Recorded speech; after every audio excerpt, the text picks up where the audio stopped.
Our country is under attack. You think Democrats can save you? You think you know real Republicans? Well, you don't know Dick. We kept America safe for 7 years, and before that, for almost 8 consecutive months. And by my reckoning, that's 8 years of keeping America safe. No one knows more than me about fighting Al-Qaeda. I fought when Richard Clark tried to get my attention on Al-Qaeda.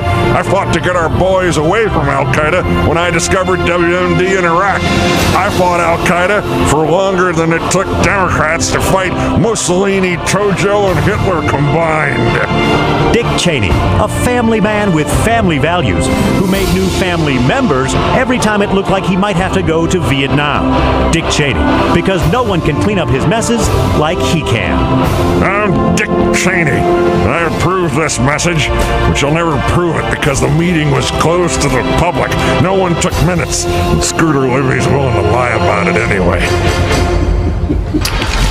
We're back now, and with us tonight is Chris Kofinas, Democratic strategist and a veteran of the 2008 campaign. I bet you wish you were back in it, don't you?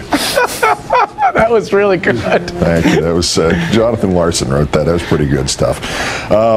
The Huffington Post actually found Republican consultants applauding this idea of a Cheney candidacy. And are we both right here? They're clapping because Dick Cheney is the best candidate Republicans could hope for, and we're laughing because Dick Cheney is the best candidate Republicans could hope for? Yeah, I believe the Republican Party has lost, and please insert your favorite expletive here, their minds. I mean, Dick Cheney is one of the most unpopular politicians in America, if not the world. Dick Cheney single-handedly helped make America less safe, single-handedly helped make our economy worse, and has absolute disregard for the Constitution and the rule of law. If he is the Republican Party's, or one of the best for the Republican Party, who's their worst? I mean, in all seriousness, if this wasn't, I think, such a joke, it would be insulting.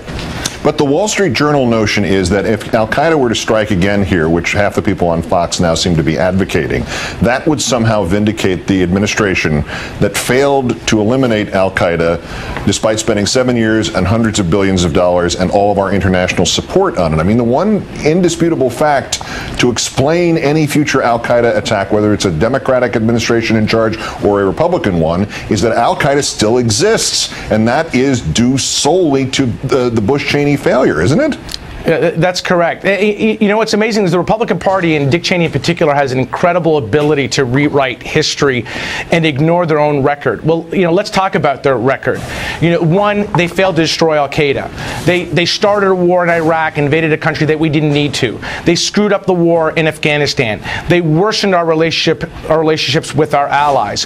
What did they do to make this country safe? They tend to make this argument that we kept this country safe because there was another terrorist attack. Well, you know, there wasn't another disastrous hurricane after Katrina, but I'm not about to credit Dick Cheney for controlling the weather.